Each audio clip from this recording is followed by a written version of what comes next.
Okay, guys, 1 minute warning.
Okay, if I can get everybody to settle down, please.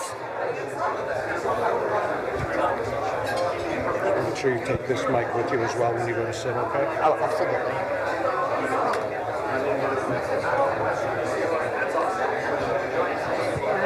I'd like to welcome everybody today. We've got a great turnout. It's really great to see so many familiar faces. If I can ask you to stand for the Pledge of Allegiance.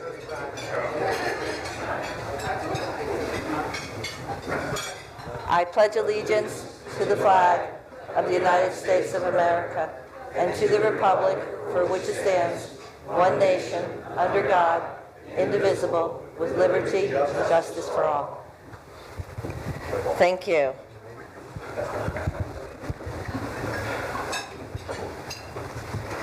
Okay, so some administrative stuff real quick. If everybody could turn off or put their cell phones on vibrate. Bathrooms are out the door to the side here if anybody needs to get up during the presentations. And our event today is actually closed captioned on our live feed. We are on, I believe, YouTube for the live feed today. Anybody watching from home, we've got it closed captioned. I'll take a moment just to recognize the elected officials who are with us today. We really have quite a few here. It's great. Yes, a long list. And they're alphabetical, so I don't offend anybody, okay? Richard Bryan, Daytona Shores Commissioner. Phyllis Boutlien, DeBerry Vice Mayor. He always hides in a corner when you come.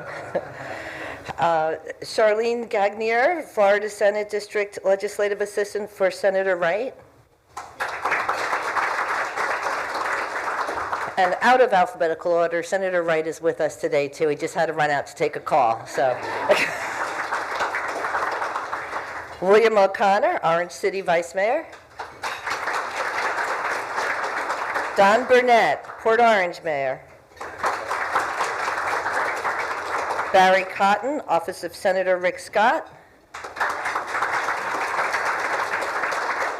Bill Partington, Ormond Beach Mayor.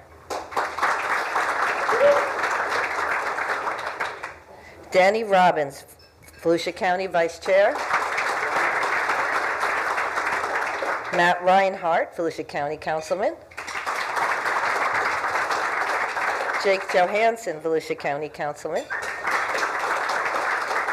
It's great to see so many of our county council people here.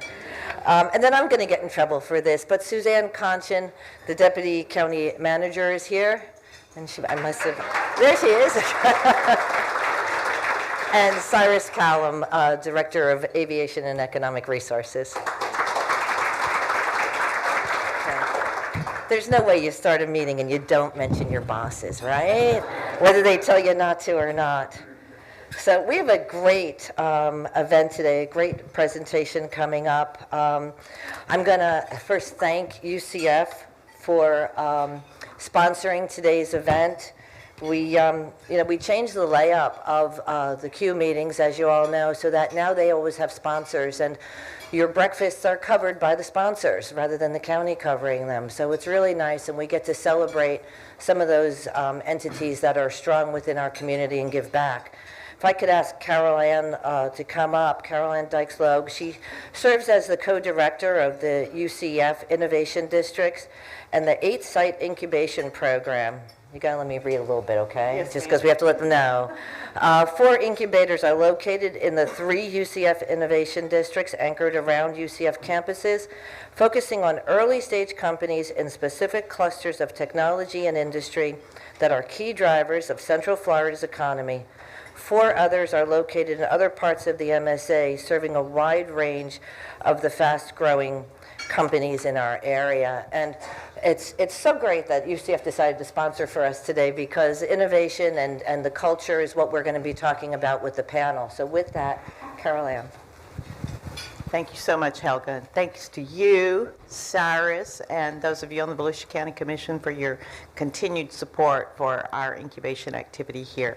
And yes, I love that this is titled Cultivating Innovation, because that's what we do at UCF. Yes, we have an incubator right across the parking lot where we are growing and turning out stunning, innovative companies. In fact, if you're a client or a graduate of the UCF Business Incubator, would you raise your hand? I know we have several here.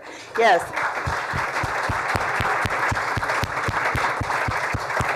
So be sure you talk to these amazing innovators here. But you know, you can't support innovators as a university if you yourself are not innovative and understand what that word means. If you look at your program today, you will see a number of facts about UCF listed in the program, including the fact that, yet again, for the 5th year running, we are ranked in the top 20 most innovative universities and colleges in the country. Well, what does that mean? Charge on, right. That ranking is actually based on the ranking that we received from other college and university presidents and provosts. And it is a recognition of our ongoing innovation and success and excellence in student success. What does that mean? Well, making education accessible. 49% of our students are first-generation students. We are very proud of that. 60% of our students graduate with no debt. You got to work hard to make that happen, right? And thanks to our extensive industry engagement constantly with our students, 80% of our students have a job when they cross that stage to get their diploma.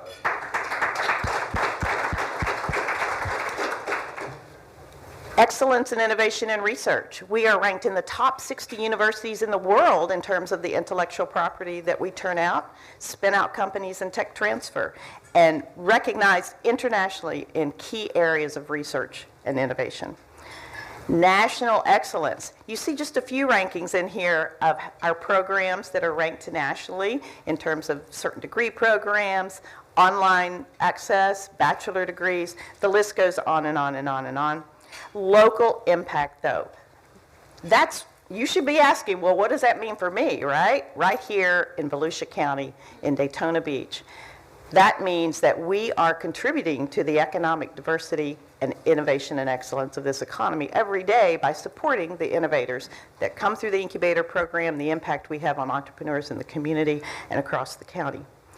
But we don't do this on our own. There's a reason that UCF trademarked the phrase America's Partnership University, because we partner constantly with organizations across the community as well as other academic institutions. A few things you may not know, that we have partnered with Stetson University, our College of Medicine, and one of the researchers at Stetson University have partnered in a gaming development. We have a summer program through our Florida Interactive Entertainment Academy for students from Stetson to participate in the gaming development program. The College of Medicine partnership is actually with Embry-Riddle University, where Stephanie, one of your mechanical engineering faculty members, is working on technology for children that are born with only one functional heart valve.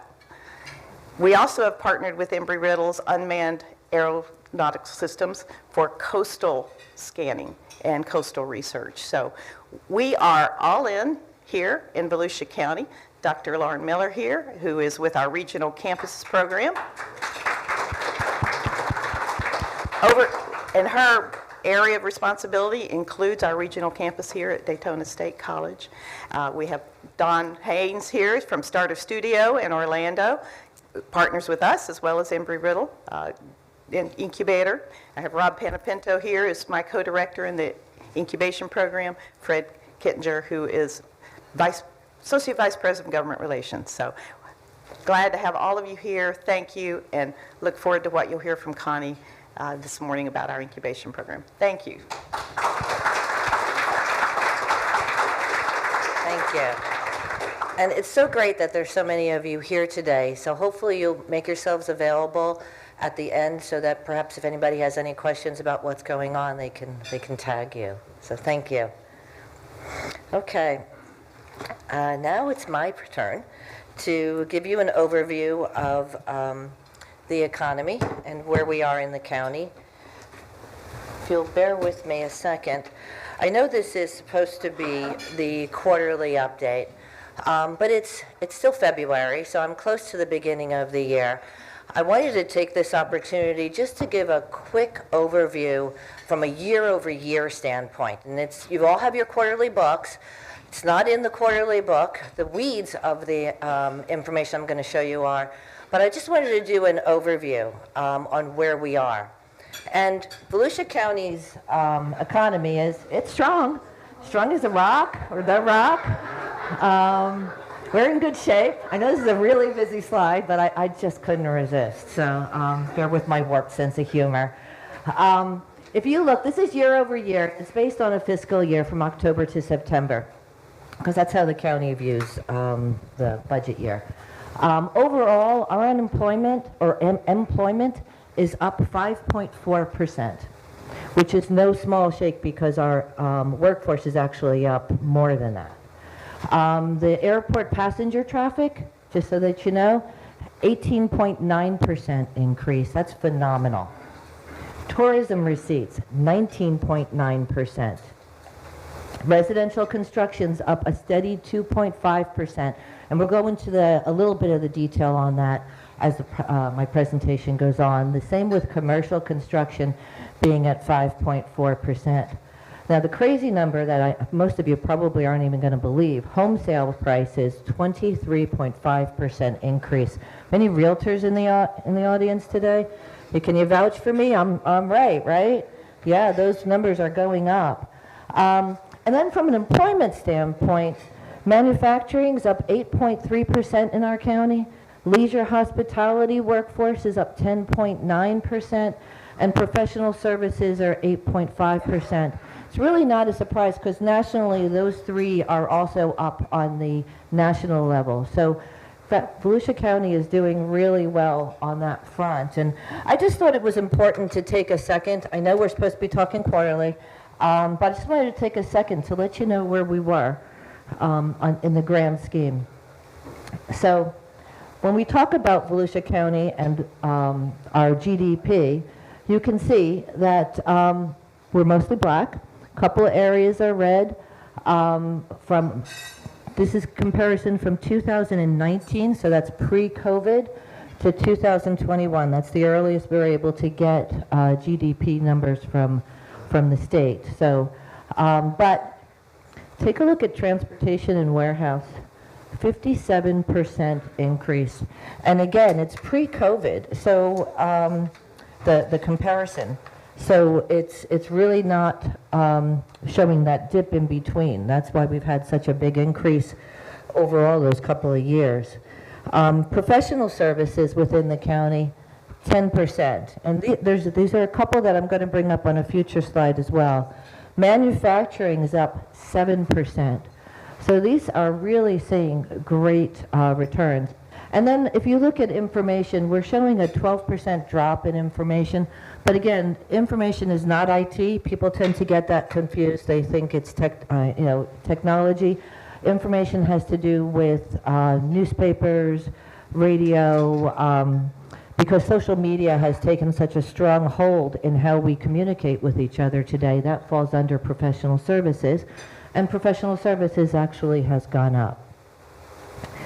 So Volusia County itself, we're seeing increases in our GDP, but look at our businesses. We're showing a 15% increase in businesses within our county between 2016 and 2021. Just in this quarter alone, this is a new thing that I've added, and again, this part's not in your book, but I think it's important. Our cities, our economic development professionals within the cities are all working with their local businesses on expansions and on new businesses. So we wanted to show kind of a pulse of where we were. These are all expansions or new construction that's gone on in the past quarter. If I can ask the economic development professionals who are here today to just stand up. There's a few of you here, I know that. I know Sherry's here, and yeah, so there's quite a few of you. These guys all do a great job, and if you have any questions about what's going on in your specific community, please reach out to them because they're just, full of it. So, full of a lot of information. No. They really are great people to work with. So,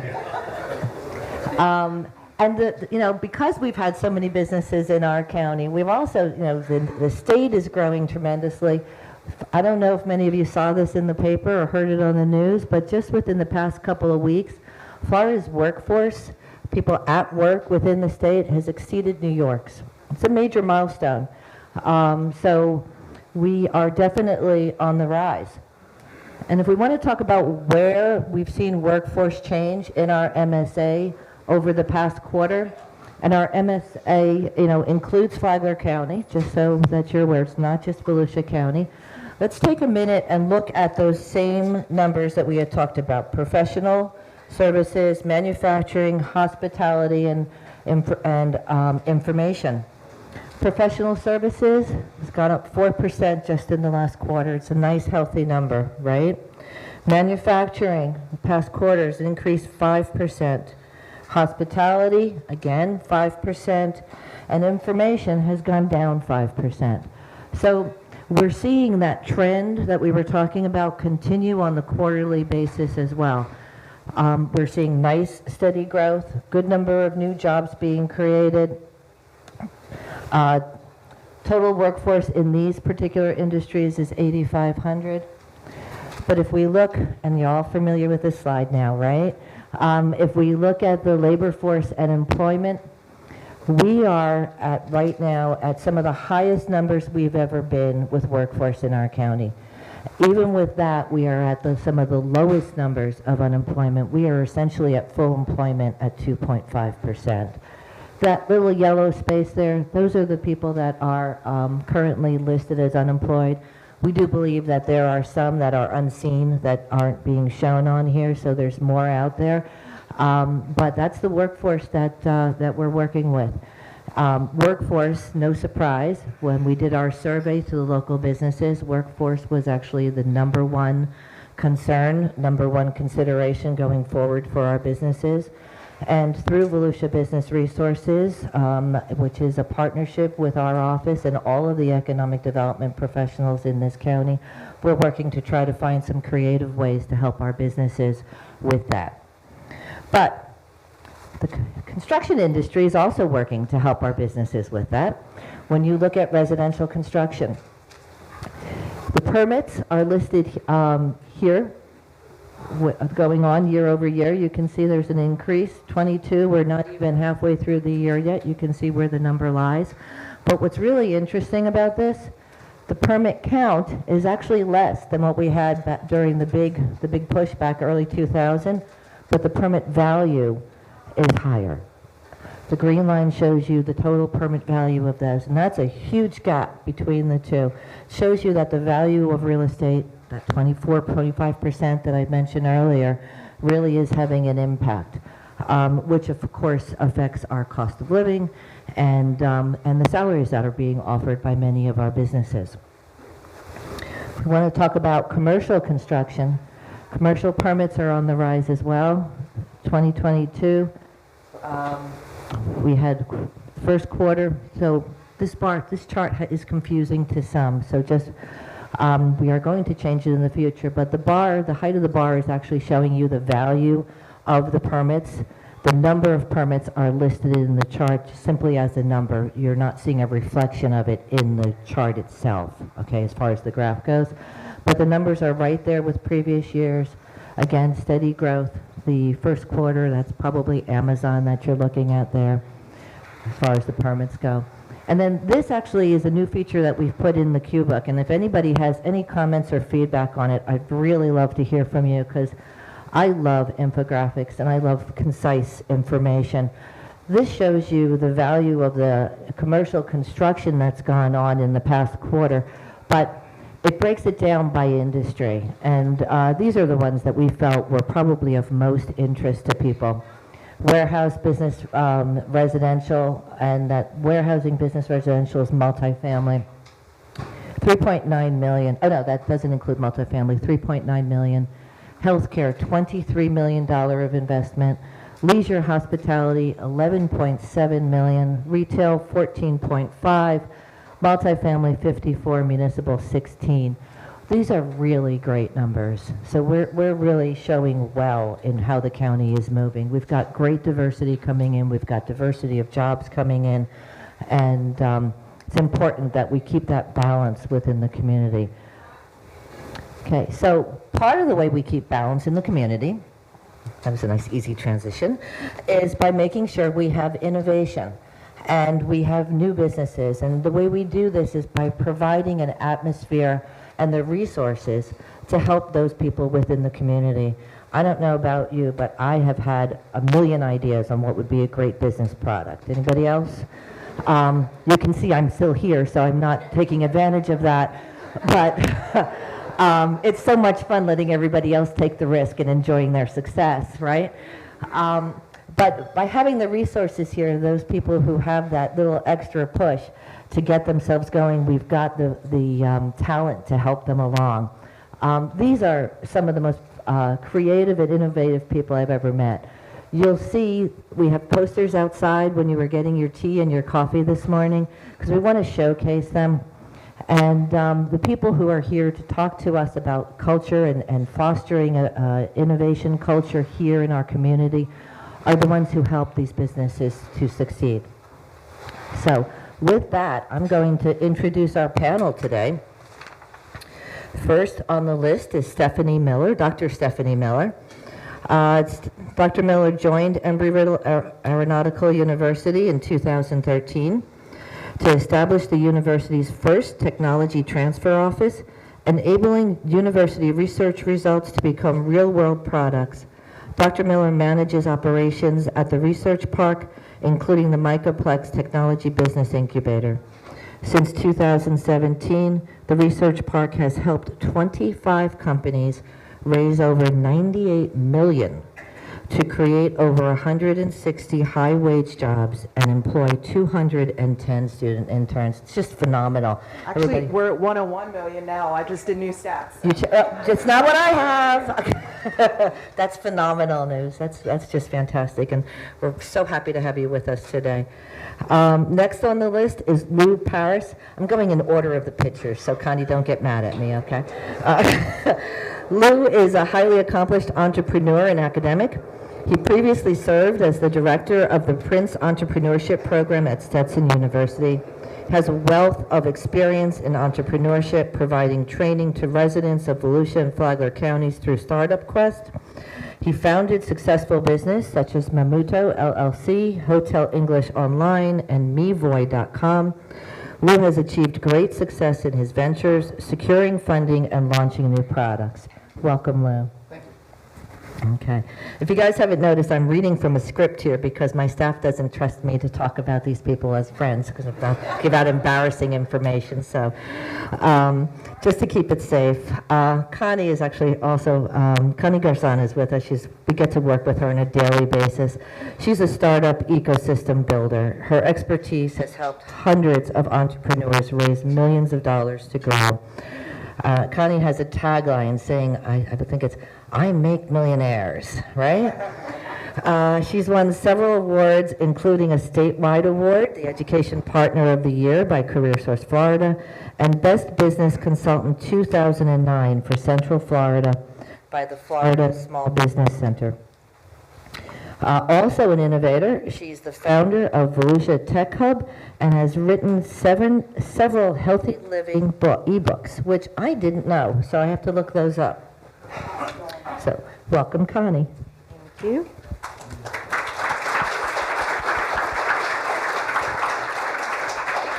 So we really do have a great panel. Yours is going up. Okay. Can everybody hear me? Give me a broken one. Is that the text on? Test, test.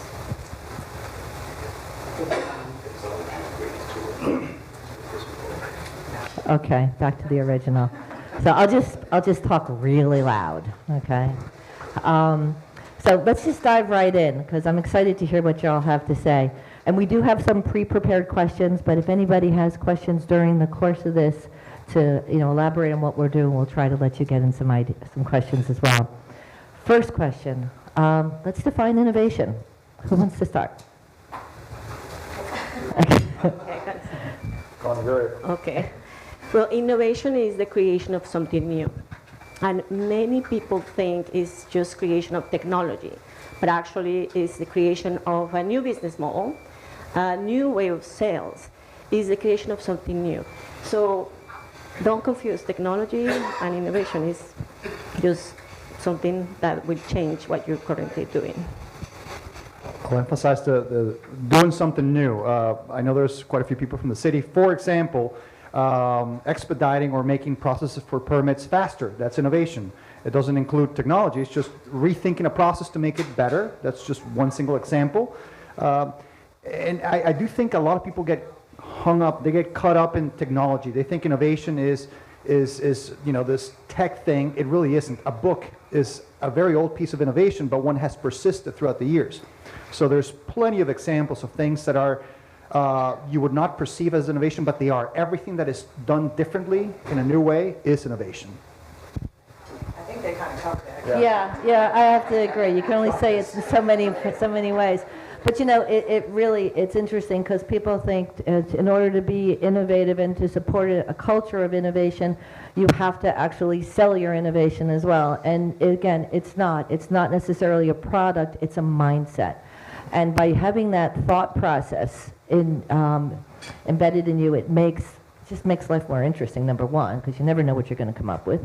But I know some of our universities are including programs specifically for their students, and I think Embry-Riddle's one, right? Yeah, I was just going to say we've started to include in all of our curriculums the idea of entrepreneurial thinking. So a lot of our students, of course, want to go to the big aerospace companies or airlines and know they want a corporate job, but there's still room for innovation within those large corporations. So we want to make sure that we're putting that in the curriculum so that they can bring that type of thinking into their future job. And it goes with all jobs. I mean, it really doesn't matter where you are. I joke around, like what I'm doing today really isn't what my degree is in. But by doing the degree and having the education, it taught me critical thinking, and it taught me how to be creative and at the same time how to be technical and whatnot. So it's just so important, and I think it's so great that the universities are embracing that now and showing that the creativity side is equally as important. Well, maybe not to Embry-Riddle, it's not equal, right? So the math is important too. So. If I can add something to that, is Stetson as well has developed, I'll speak in a former Stetson capacity, an entrepreneurship program, and I would say that more than half the participants of the program are not seeking to develop their own business. I mean, maybe as a side gig forever, but they are definitely looking for employment opportunities. So they're learning the innovation inside out to be applied within a business. And what better for a business than to have somebody who looks at their procedure critically, right, and comes back with ideas. And I mean, UCF, having the incubator here, has had this mindset for quite some time as well, and built on that. All right. So How does an innovation-friendly community impact the local economy? Oh my gosh, the impact can be so tremendous. I just spent Monday and Tuesday over in Tampa at the Synapse Summit, and seeing all of those entrepreneurs, startup, and organizations that support them there, and understanding that, you know, no one organization, none of us can do everything to support those companies. But as a community, we absolutely can support them and have all the services that they would need to be successful. And that was, of course, the impetus for Volusia Business Resources, which we're a part of and support as well. But it also helps us from the side of, you know, we're serving entrepreneurs. We know what other people are doing, so we can say, we've helped you get from A to B. Now to get to the next step, you need to go talk to this organization. Here's the person. Go, you know, get the next stage of help from them. And it's so important for our community to be able to come together and support them and have all of the resources that they would need. So I wanna, you remember how Silicon Valley started and when they started with innovation? It was late 1800s, and it was like they were creating the hub for military. And there was like, well, something is going on here. So Stanford University, a research university, and the government joined forces to create the hub of military. But many people think it was just, Silicon Valley is just a computers. No. Before, they were creating products for being more efficient when it was World War II, and the teletransistor was a key component in that war. And from that, everybody's like, oh my gosh, we have to go there. So then development continued, research and development, supporting researchers. And then in the 1900s, it was when the computers, like in 68, Apple, you know, Steve Wozniak and Steve Jobs met in an event for entrepreneurs where researchers were there, Stanford University alumni, and all these people were like just talking about innovation. And little by little, they were connected with investors, with venture capitalists, with the government. You know, we, like government and universities, play a key role in innovation. So speaking like a friendly, innovative community is the key for us to continue growing like an economic engine. And that's what we're doing here. So and the rest is history in Silicon Valley. Now they are just the capital of technology of the world. And we're going to be next.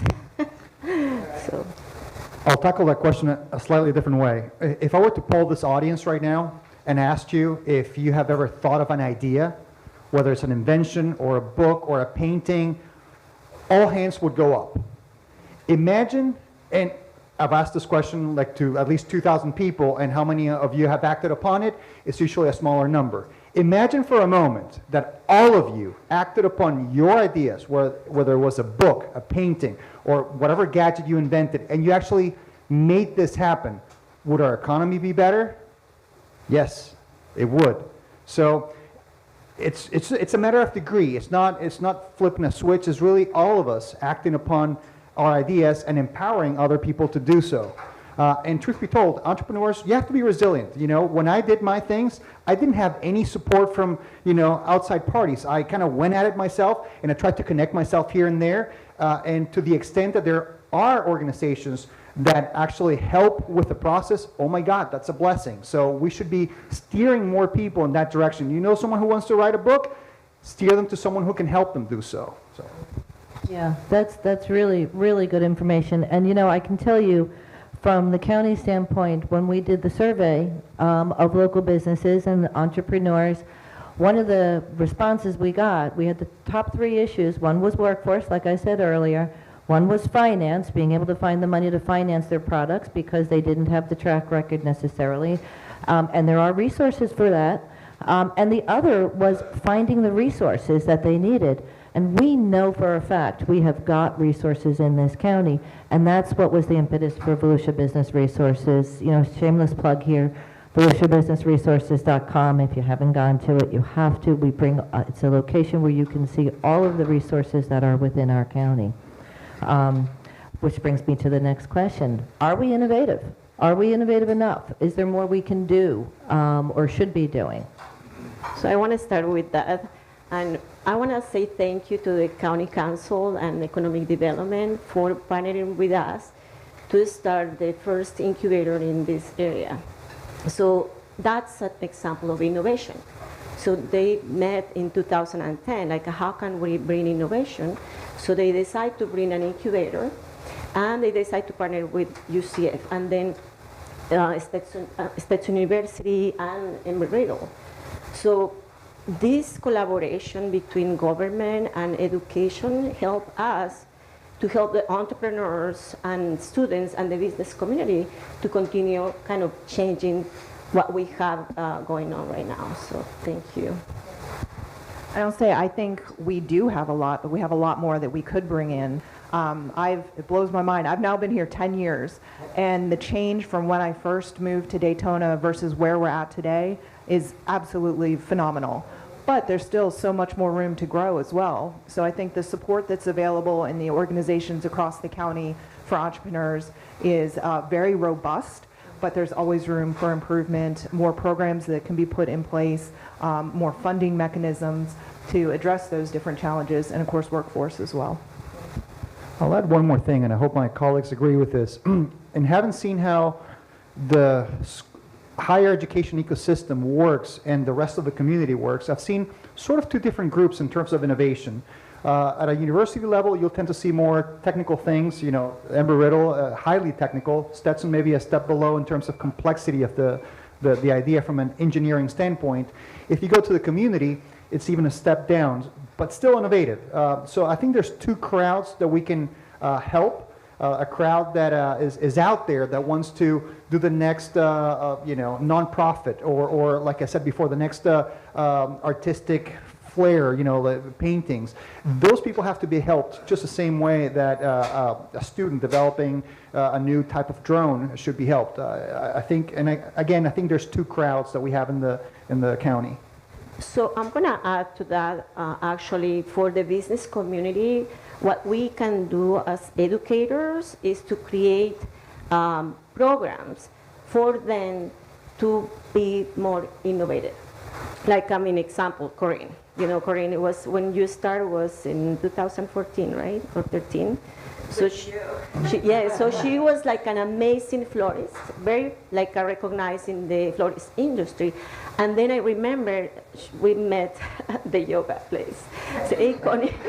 And then she said, I have this Excel spreadsheet, and I would like to know if you can help me. I said, sure. So her idea was to create a portal, a customer relationship management software for the florist industry.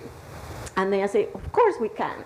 And then it was an event that we met, and then we met at the SBDC, remember? Yes. From before. And then we said, let's work on this. And little by little, let's find the developers, and found the developers, go to Orlando, compete with a big-time entrepreneurs. Corinne was the only woman, right? Pitching in front of all these investors, and we were like, oh my gosh, what are we doing here? And then we were with UCF team. That's kind of like an example of how we can help the business community. They can just apply for SBIR grants, like a business research grants, like with what they currently have, like a Jane. So that's an example of you. Doing an existing business for so many years, super successful, and now he's adding innovation to his business model, changing. It's another revenue stream. See, that's what we can continue doing with other businesses in the community while we help our students. See, so we, as universities, are a key component of the whole thing of innovation. So.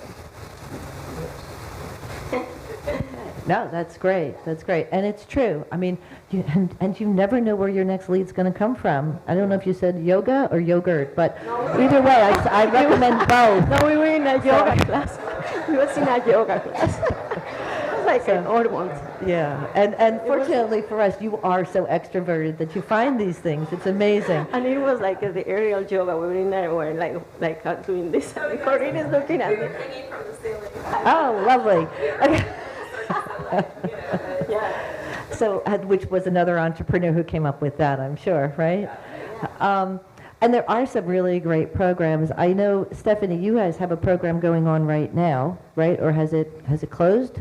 We have one going on right now. Well, one program that's in progress is in collaboration with Starter Studio. Don Haynes, their CEO, is here.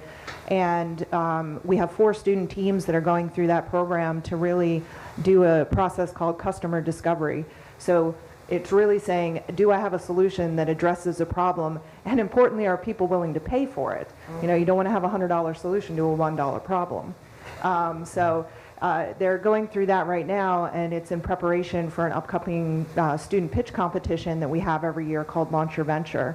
So if you know any entrepreneurial college students, undergrad or graduate, any college or any university or college across the state of Florida, they've got about 10 more days to apply for that, and they get up to $10,000 if they win, and lots of donated professional services from people in this room to help them out and understand, you know, what it is they don't know about business to build a successful startup around a technology that they've developed. That's great. Thanks for letting me plug that. Yeah, you know, we got to take advantage of the audience when you have it. You know, but there are so many of these kinds of programs going on within our community that we're not aware of. Connie's group actually does the Kearns Foundation, which is another competition program that lose students usually win. 5 years straight. Yeah, he's got First a great, and second place. Yeah, he's got a great track record. Yeah, so Maybe Embry-Riddle will win now that you're gone. Yes. yeah. So, but you know, part of you know, doing good, doing well in these kinds of environments, Lou, correct me if I'm wrong, you're helping your students not just develop their product, but you're developing their presentation of their product. Can you talk a little bit about that? Absolutely. The Kearns Foundation pitch competition is one. What people see when you go to the competition is the finale. It's basically the last few students that made the final cut, and they're pitching their ideas to a group of investors in the audience. But the magic happens really before that. We work at least a month or 2 in advance, doing a little bit of a customer discovery, as Stephanie was describing, with our students, and we put them in a position where they have to do a lot of work leading up to that competition to be able to be ready for it. The amount of learning that happens about entrepreneurship, about business in that process, and presenting your idea is incredible. I've seen students, literally, one time I remember I had a student who was, she took second place in that competition, but a month before, we were in a classroom setting, and she started talking, and giving a presentation that had nothing to do with the competition, talking about Kaylee, and she, 10, 20 seconds into it, she walked out of the room running, crying, because she couldn't do it anymore. And I'm like, oh my God, we're in trouble. We worked through that month, and her delivery on that presentation was, my jaw dropped. I was, wow, like this is a different human being that is pitched right now. That's the kind of impact that I like to see in these students and in these presentations. This is an event that should be kept in the community. We should continue to do this to be able to give the students the opportunity to prepare themselves that way. Whether win or not doesn't matter. And case in point here, Kendall, she didn't win the first time, and she was so upset. She's in the room, by the way, here. She was one of the images that you had up here. Kendall didn't win. She was ticked off. She came to my office like, this is BS. You know, how could I not win? So she wasn't sad. She was driven by it. She was driven. She made it after that, after not winning. She made it to the Fox TV show $1 billion Idea. She made it on that show because she was ticked off. Okay, so, you know, she deserves a round of applause for that, by the way. If I can add one more thing, I'm going to challenge the community to solve a big problem. The problem that I've seen when I worked at Stetson for 12 years. Every time I asked, how many of you are staying in the area? Not a single hand would go up. They're fleeing the area as quickly as they can, not because this area sucks, because it doesn't. It's because they don't perceive opportunities of employment. And Kendall, you graduated in May, right? In May, let me tell you this, guys, this county will be worse off because Kendall is moving away because she has found an opportunity somewhere else.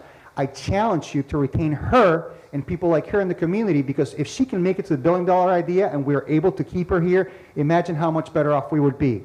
So Kendall's sitting right there. If you want to find No a way, pressure. to grab her, get a hold of her, keep her here. No pressure, Kendall. None whatsoever. I'd be running out of the room right now. And so we do have some really great stuff for the students. I mean, one of the ideas that we've been tossing around is perhaps having this kind of a competition for entrepreneurs who are not students, right? I mean, it might be something great to do to make it available to some of us who are second careers. We just have ideas and we want to try something new.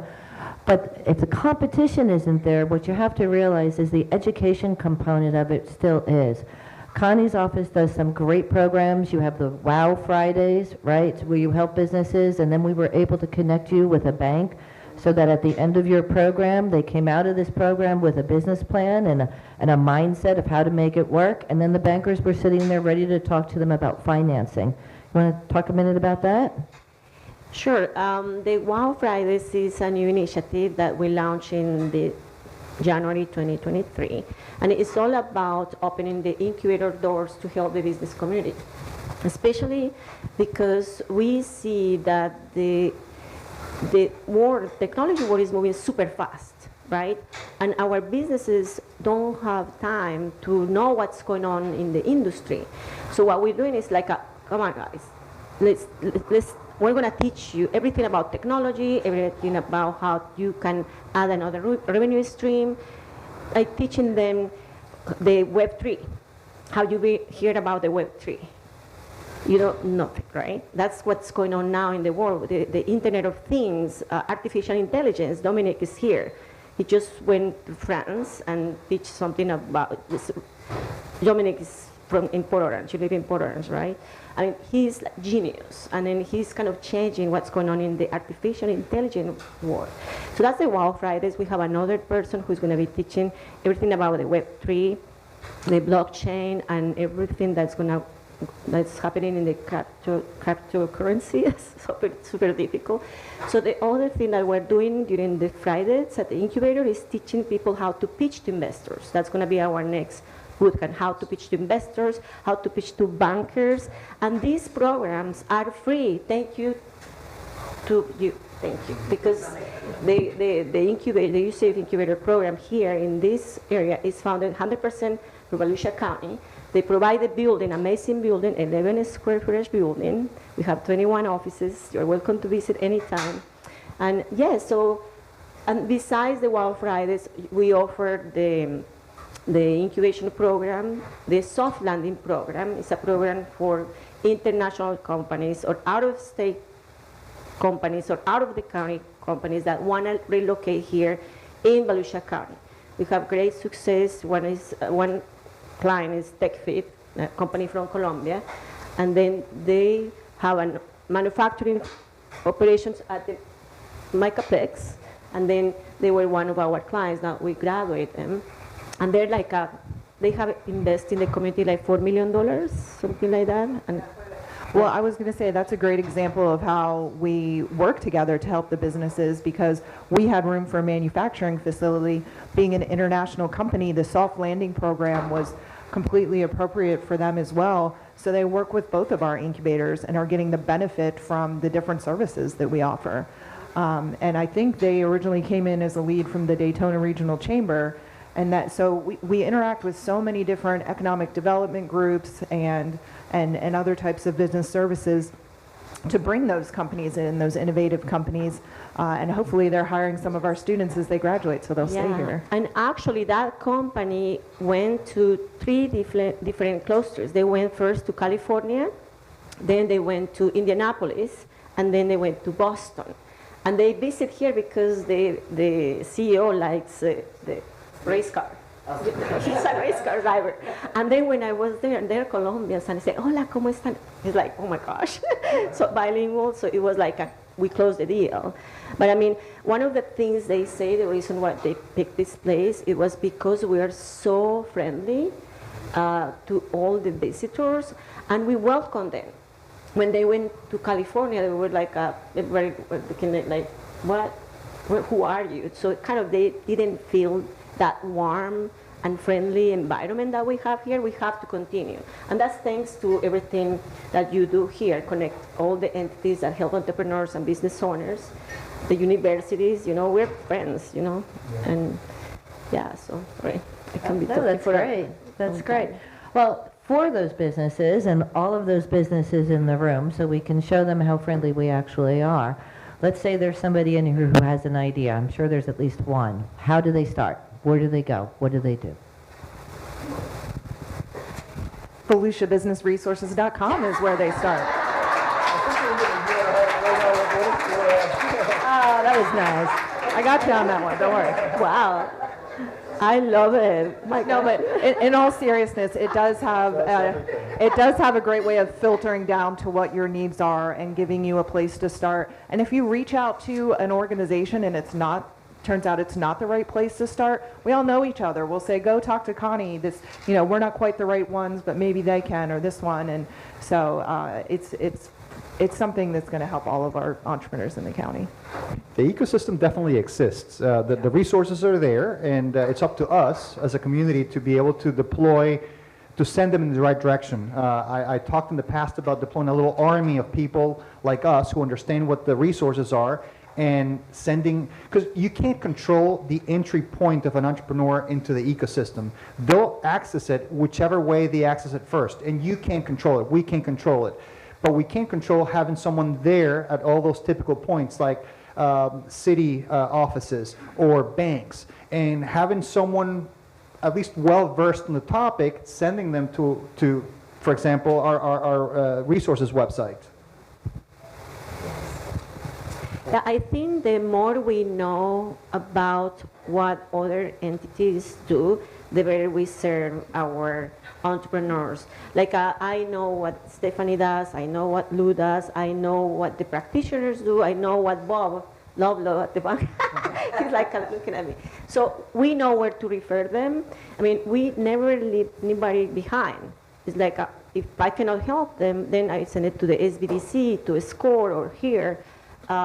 But I always try to help them, Yeah, the important thing is just to understand what I said everybody does. So, and that you're doing a really good job with the Volusia Business Resource program. So.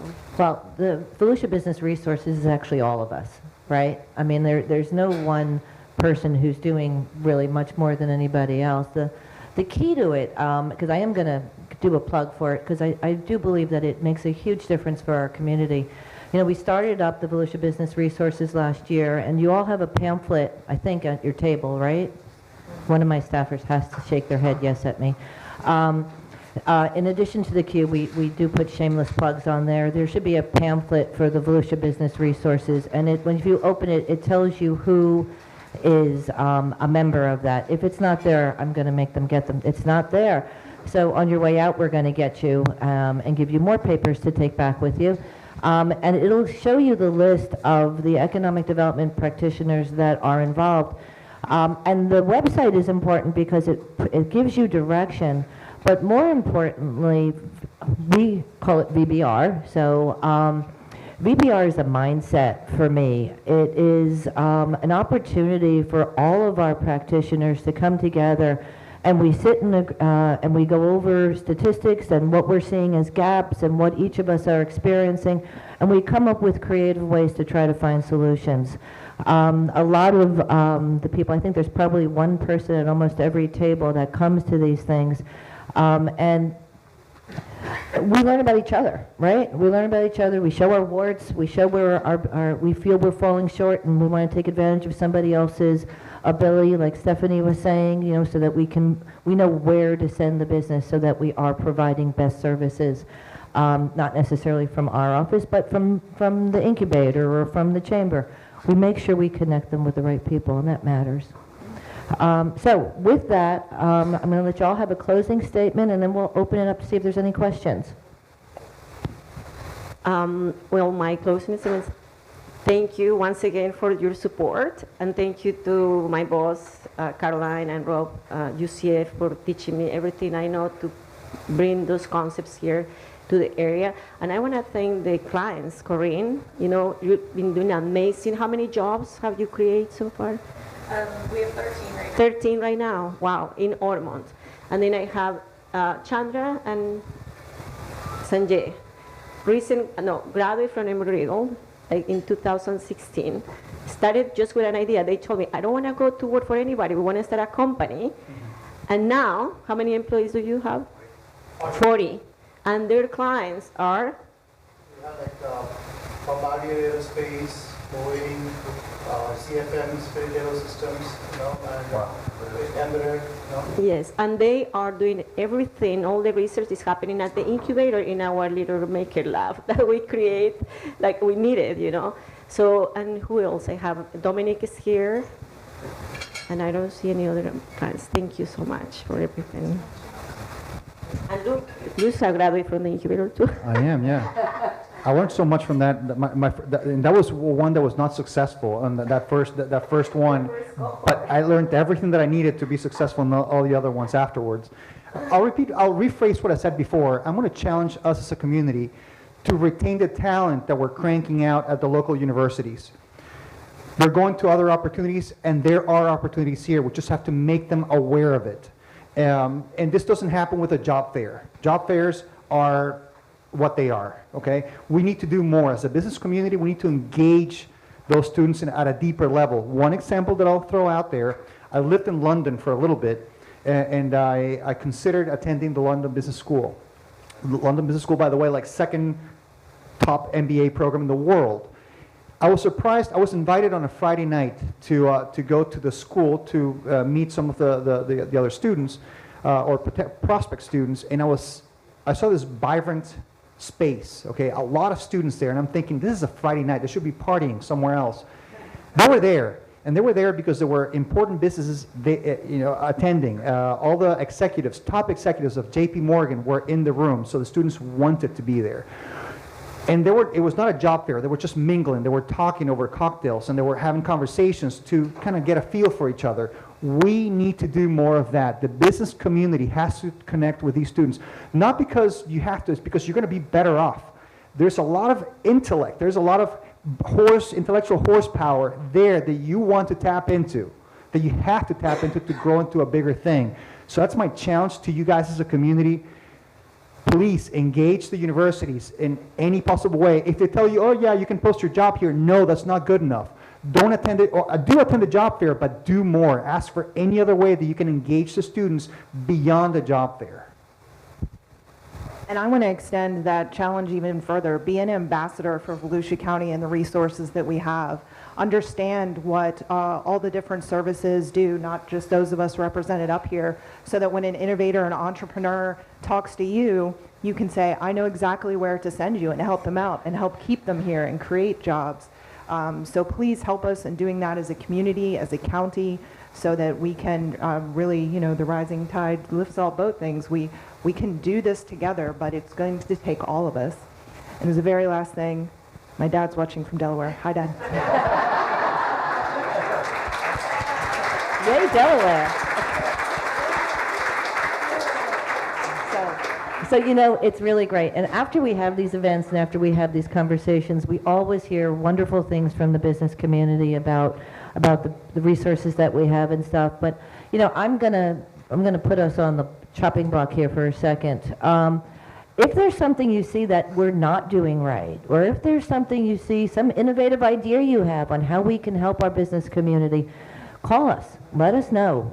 Tell us, not each other, because we want to try to help make changes and set the right environment for us in this county, right? Because that's what matters. We want to be here to help. So with that, I'm going to open up if there are any questions or any comments.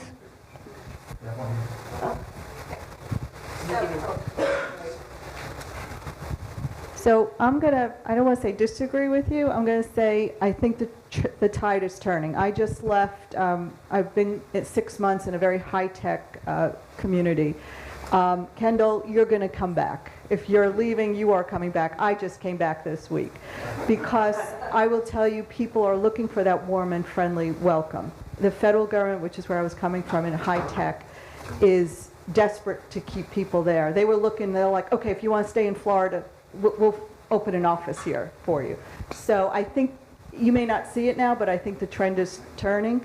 My movers gave me a 10% discount because I was coming to Florida because they have so many trucks coming.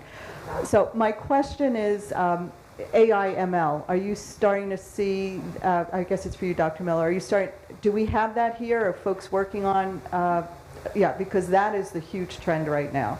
And we definitely do at Embry-Riddle, and I have to say UCF has programs in that as well that are larger. They're a much larger school. But it's certainly something that we're absolutely tapping into because in the Embry-Riddle curriculum, AIML is artificial intelligence and machine learning. So it's a way to really automate a lot of daily tasks in life. Also brings out some fears in people, so we need to make sure that we're using it responsibly. Like at Embry-Riddle, we have industry advisory boards that say, here are the things that are coming, here's what your students need to know about. I know every university pretty much has these, so that we're keeping those curriculums up to date so that we are up on the tech trends that are going on. Yeah. My bio that you heard at the beginning was written by ChatGPT. I kid you not.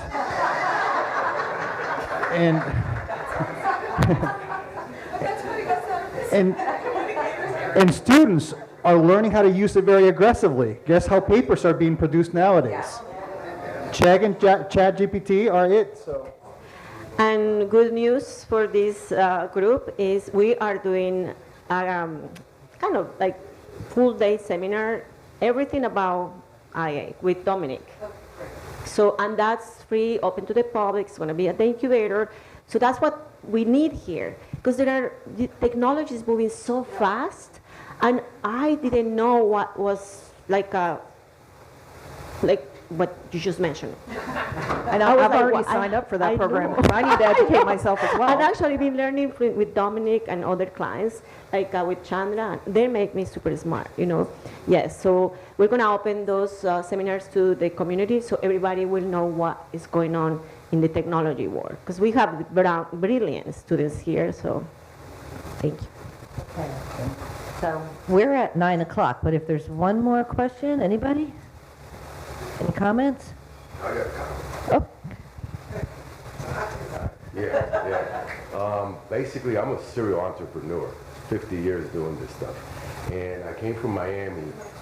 Yeah, one of the things that I believe is that somehow Volusia County has a lot of, tremendous positive venues and that I believe that are being under marketed, let's say. But I think that the 20th century mentality has to move to the 21st century mentality, because I'm having a heck of a time trying to get some things done over here. And it's just like, it just doesn't make any sense. So I'm thinking, and I am a serial entrepreneur. I've been, since I'm 64, I've been doing this since I was a kid. So, and I have 28 different businesses right now. But what I'm saying is that I find it a little difficult sometimes to go through the rigmarole of the over-documentation that you got to do, because we're in the 20th century in some places over here. And I think that some of the codes have to be revamped to help the entrepreneurs. Because, if I wasn't a hard-headed guy and I didn't want to get the hell out of Miami and just live in a better community, I'd go back to Miami. Because somehow it's easier. That's all I got to say. all right. Well, no, that's great. We can chat after to kind of zoom in on a little more detail on that and find out what's there. All right. Well, with that, I just want to thank our panel.